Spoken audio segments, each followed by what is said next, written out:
ز کودکی خادم این تبار محترمم، چونان حبیب مظاهر مدافع حرمم. به قصد حفظ حریم حرم به پا خیزم، کنار لشکر عشاق حسین هم قدمم. ز کودکی خادم این تبار محترمم، چونان حبیب مظاهر مدافع حرمم. کنار لشکر عشاق حسین هم قدمم. اگر که حرمت این بارگه شکسته شود، و یا اگر که ره کرب و بلا بسته شود، چونان زنم به پیکر غاصب شام و عراق، که بند وجودش ز هم گسسته شود. ز کودکی خادم این تبار محترمم، چونان حبیب مظاهر مدافع حرمم. کنار لشکر عشاق حسین هم قدمم. حکم دفاع از حرم ز شاه نجف دارم، به امر رهبرم همار جان به کف دارم.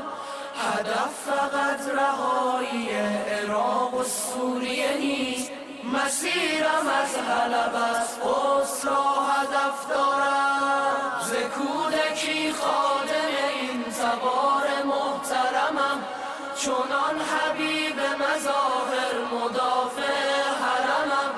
کنار لشکر عشاق حسین هم قدمم. نه غصه جدایی از یار و وطن دارم، به امر حق به راه دل کفن به تن دارم.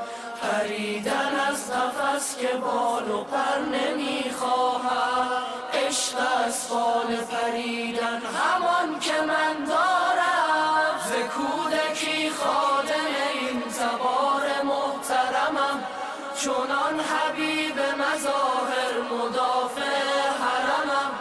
کنار لشکر عشاق حسین هم قدمم. ذکر لبم یا زینب به دلم واهمه نیست، پسرم جز زیارت حسین فاطمه نیست. خدا مرا از در این خانه جدا نکند، جدایی در این خانه مرا خاتمه نیست. خطوط قرمز دور حرم ز خون من است، چو برکم که مرگ من همان سکون من است. پیاده میروم ز مشهد الرضا تا شاه، حال کبوتر حرم حال کنون من است. ز کودکی خادم این تبار محترمم، چونان حبیب مظاهر مدافع حرمم. کنار لشکر عشاق حسین هم قدمم. ز کودکی خادم این تبار محترمم، چونان حبیب مظاهر مدافع حرمم. کنار لشکر عشاق حسین هم قدمم. کنار لشکر عشاق حسین هم قدمم. کنار لشکر عشاق